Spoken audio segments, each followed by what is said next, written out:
আয়ান digital ক্লাছলৈ সকলোকে স্বাগতম জনাই আজিৰ ভিডিঅ'টোত আলোচনা কৰিবলৈ ওলাইছো দশম শ্ৰেণীৰ অসমীয়া সাহিত্য চয়নিকা নতুনৰ অন্তৰ্গত অধ্যায় আজান ফকীৰে ৰচনা কৰা জিকিৰ কবিতাটো।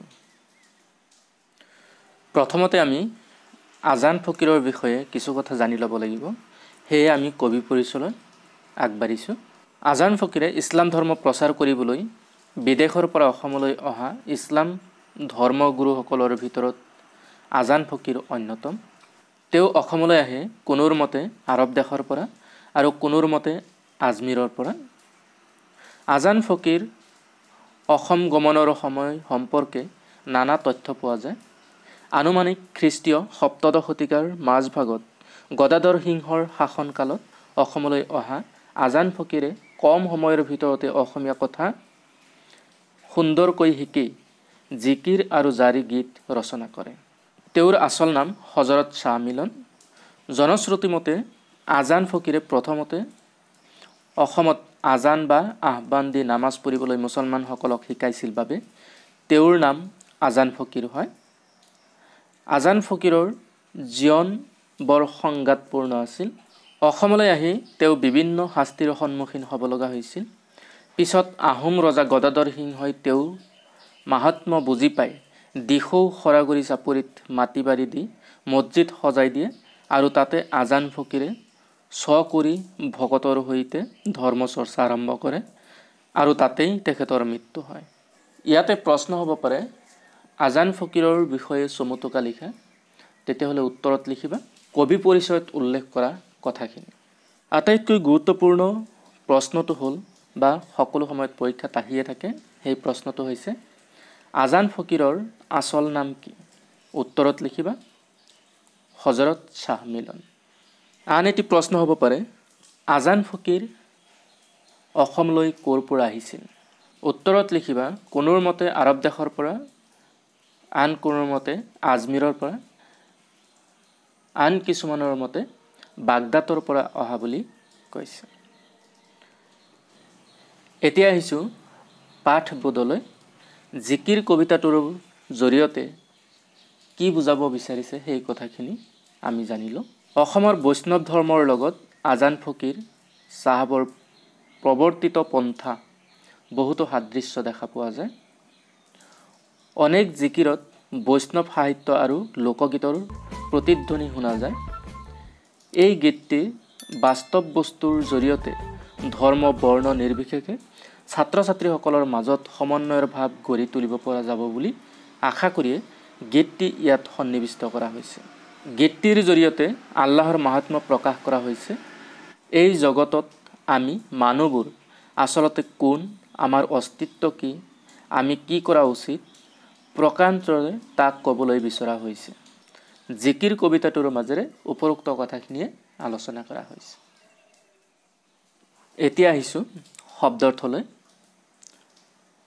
এই শব্দাৰ্থৰ পৰাও প্ৰশ্ন থাকে।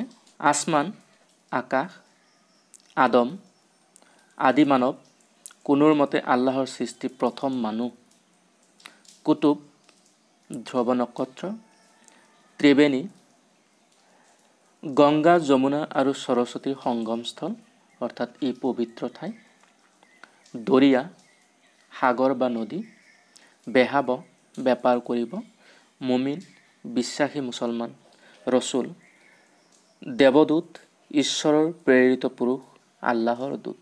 এইখিনিতে আটাইতকৈ গুৰুত্বপূৰ্ণ প্ৰশ্ন হ'ব পাৰে, মমিন শব্দৰ অৰ্থ কি?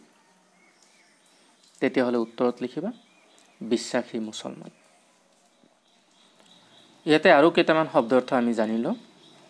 ৰহম, দয়া, বান্দা, ভৃত্য, সঞ্চাৰ, তলা বা সঁচাৰ। এতিয়া জিকিৰ মানে কি বা জিকিৰ কাক বোলে বা জিকিৰ সম্পৰ্কে চমুটোকা লিখিবলৈ আহিলে এই কথাখিনি আমি জানিব লাগিব। জিকিৰসমূহ অসমীয়া ভাষাত ৰচিত ইছলাম ধৰ্মৰ তত্ত্ব, আদৰ্শ আৰু আচাৰ নীতিৰ মৌলিক ভাৱচিন্তা প্ৰকাশক ভক্তিমূলক গীত বিশেষ। অসমীয়া থলুৱা ভাষাৰ লগতে আৰবী ফাৰ্চী মূল শব্দও জিকিৰত অন্তৰ্ভুক্ত হৈছে। আজান পীৰে এই জিকিৰসমূহ ৰচনা কৰিছিল বুলি জনা যায়। জিকিৰ শব্দটো আৰবী জিকৰ শব্দ অসমীয়াৰ ৰূপ, অৰ্থাৎ জিকিৰ শব্দটো জিকৰ শব্দৰ পৰা আহিছে। ইয়াৰ অৰ্থ হ'ল ঘনে ঘনে উচ্চাৰণ কৰা। আল্লাহৰ নাম বাৰম্বাৰ উচ্চাৰণ কৰি উপাসনাত আত্মনিয়োগ কৰাটো ইছলাম ধৰ্মত এক প্ৰচলিত নীতি। যিবোৰ গীতত সঘনে পৰম কৰুণাময় আল্লাহৰ প্ৰতি আনুগত্য প্ৰকাশ কৰি তেওঁক উপাসনা কৰাৰ বিধানসমূহৰ লগতে ইছলাম ধৰ্মৰ মৌলিক নীতিসমূহ প্ৰকাশ কৰা হৈছে, তাক জিকিৰ বুলি কোৱা হয়। জিকিৰসমূহত ইছলাম ধৰ্মৰ মূল ভাৱাদৰ্শ, কলিমাৰ মহত্ব, ইহকাল আৰু পৰকালৰ কৰণীয় কৰ্তব্য, মানৱ জীৱনৰ ক্ষণস্থায়িত্ব, ব্যৱহাৰিক জীৱনৰ নানা উপাদেয় কথা ইত্যাদি প্ৰকাশ কৰা হৈছে। জিকিৰৰ দৰে জাৰি গীতসমূহ অসমীয়া ইছলাম সমাজত বহুলভাৱে প্ৰচলিত। আজান ফকীৰ ৰচিত জিকিৰ আৰু জাৰিৰ গীতসমূহত শংকৰদেৱৰ দ্বাৰাই প্ৰচাৰিত নৱবৈষ্ণৱ ধৰ্মৰ প্ৰভাৱ পৰিছিল বুলি পণ্ডিতসকলে অনুমান কৰে। উজনি অসমত প্ৰচলিত বিভিন্ন লোকগীত যেনে টোকাৰী গীত, দেহ বিচাৰ গীত ইত্যাদি সুৰৰ সৈতে জিকিৰ আৰু জাৰিৰ গীতৰ সুৰৰ সাদৃশ্য মন কৰিবলগীয়া। অসমীয়া গীতি সাহিত্যৰ ইতিহাসত জিকিৰ আৰু জাৰিৰ গীতসমূহ অমূল্য সম্পদ। এইখিনিতে আটাইতকৈ গুৰুত্বপূৰ্ণ প্ৰশ্নটো হ'ল, জিকিৰ বুলিলে কি বুজাবা? জিকিৰ কাক বোলে? তেতিয়াহ'লে উত্তৰত লিখিবা, যিবোৰ গীতত ঘনে ঘনে পৰম কৰুণাময় আল্লাহৰ প্ৰতি আনুগত্য প্ৰকাশ কৰি তেওঁক উপাসনা কৰাৰ বিধানসমূহৰ লগতে ইছলাম ধৰ্মৰ মৌলিক নীতিসমূহ প্ৰকাশ কৰা হৈছে, তাকে জিকিৰ বুলি কোৱা হয়। নাইবা এই কথাখিনিও লিখিব পাৰা, জিকিৰসমূহ অসমীয়া ভাষাত ৰচিত ইছলাম ধৰ্মৰ তত্ত্ব, আদৰ্শ আৰু আচাৰ নীতিৰ মৌলিক ভাৱ চিন্তা প্ৰকাশক ভক্তিমূলক গীত বিশেষ। আন এটি গুৰুত্বপূৰ্ণ প্ৰশ্ন হৈছে, জিকিৰ শব্দটো কি শব্দৰ পৰা ওলাইছে? তেতিয়াহ'লে উত্তৰত লিখিবা, জিকিৰ শব্দটো আৰবী জিকৰ শব্দৰ পৰা ওলাইছে বা আহিছে। আন এটি প্ৰশ্ন হ'ব পাৰে, জিকিৰৰ মাজেৰে কি ভাৱ প্ৰকাশ কৰা হয় বা প্ৰকাশ কৰা হৈছে? তেতিয়াহ'লে উত্তৰত লিখিবা, জিকিৰসমূহৰ মাজেৰে ইছলাম ধৰ্মৰ মূল ভাৱাদৰ্শ, কলিমাৰ মহত্ব, ইহকাল আৰু পৰকালৰ কৰণীয় কৰ্তব্য, মানৱ জীৱনৰ ক্ষণস্থায়িত্ব, ব্যৱহাৰিক জীৱনৰ নানা উপাদেয় কথা প্ৰকাশ কৰা হৈছে। আন এটি প্ৰশ্ন আহিব পাৰে, জিকিৰ আৰু জাৰি কি গীতৰ সুৰৰ লগত সাদৃশ্য আছে? তেতিয়াহ'লে উত্তৰত লিখিবা, বিভিন্ন লোকগীত যেনে টোকাৰী গীত, দেহ বিচাৰ গীত ইত্যাদিৰ সুৰৰ লগত সাদৃশ্য আছে। এতিয়া আহিছোঁ জিকিৰ কবিতাটোত থকা প্ৰশ্নসমূহলৈ। ১ নম্বৰ প্ৰশ্ন, চমু উত্তৰ দিয়া। ক, জিকিৰৰ ৰচক কোন? উত্তৰত লিখিবা, জিকিৰৰ ৰচক হৈছে আজান ফকীৰ। খ নম্বৰ প্ৰশ্নটো হৈছে, কোনবোৰ গীতৰ সৈতে জিকিৰৰ গীতৰ সুৰৰ সাদৃশ্য আছে? উত্তৰত লিখিবা, অসমত প্ৰচলিত বিভিন্ন লোকগীত যেনে টোকাৰী গীত, দেহ বিচাৰ গীত ইত্যাদিৰ সুৰৰ লগত সাদৃশ্য আছে।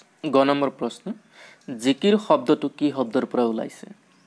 উত্তৰত লিখিবা, জিকিৰ শব্দটো আৰবী জিকৰ শব্দৰ পৰা ওলাইছে। ২ নম্বৰ প্ৰশ্ন, শব্দাৰ্থ লিখা। ৰচুল, দেৱদূত, ঈশ্বৰৰ প্ৰেৰিত পুৰুষ বা আল্লাহৰ দূত। মুমিন, বিশ্বাসী মুছলমান। ৰহম, দয়া। কুতুব, ধ্ৰুৱ নক্ষত্ৰ। বান্দা, ভৃত্য। ৩ নম্বৰ প্ৰশ্নটো হৈছে, মক্কাৰ দুৱাৰত চাহাব জীৱই মাৰে তালি, যেনে শালে শোলৰ লগত দৰিকাৰ টপালি।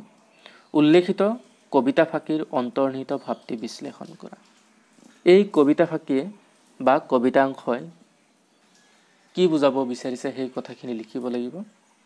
প্ৰতিগৰাকী মানুহেই নিজৰ পাপ মোচনৰ কাৰণে মক্কালৈ যায়, কিন্তু প্ৰত্যেকগৰাকীৰে পাপ মোচন যে নহয় সেই কথাটো বুজাব বিচাৰিছে।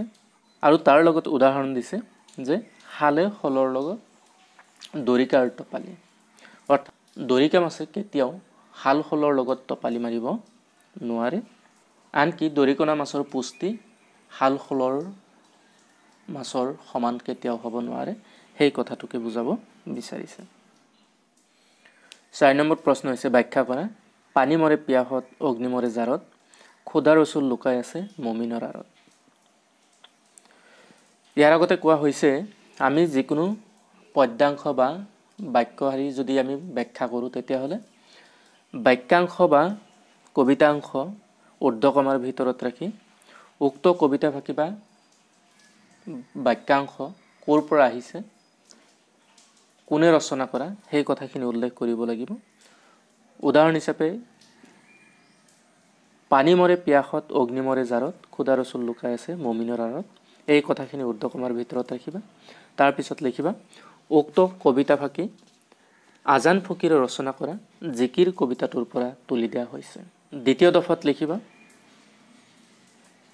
পানী মৰে পিয়াহত অগ্নি মৰে জাৰত খুদা ৰসুল লুকাই আছে মুমিনৰ আঁৰত এই কবিতাংশৰ জৰিয়তে কি বুজাব বিচাৰিছে সংক্ষিপ্ত ৰূপত উল্লেখ কৰিব লাগে আৰু তৃতীয় দফাত গোটেই কথাখিনি আটিগুৰি মাৰি ব্যাখ্যা কৰিলেই হ'ব যদি প্ৰশ্নসমূহৰ উত্তৰ লিখি দিব লাগে তেতিয়াহ'লে তোমালোকে কমেণ্টৰ জৰিয়তে জনাবা এতিয়া আহিছোঁ ভাব বিষয়ক প্ৰশ্নলৈ 1 নম্বৰ সমাৰ্থক শব্দ লিখা যেনে চিন্তু ভাবু ঘাট বন্দৰ পিৰিতি প্ৰেম আসমান আকাশ দৰিয়া নদী বা সাগৰ ইয়া তৃষ্ণা বাট পথ বা আলি ভেল শৰীৰ বা দেহ আশা কৰোঁ এই ভিডিঅ'টোৰ জৰিয়তে তোমালোকে জিকিৰ পাঠটোৰ কিছু কথা জানিবলৈ সক্ষম হৈছে যদি কিবা প্ৰশ্নৰ উত্তৰ লিখি দিব লাগে তেতিয়াহ'লে কমেণ্টৰ জৰিয়তে তোমালোকে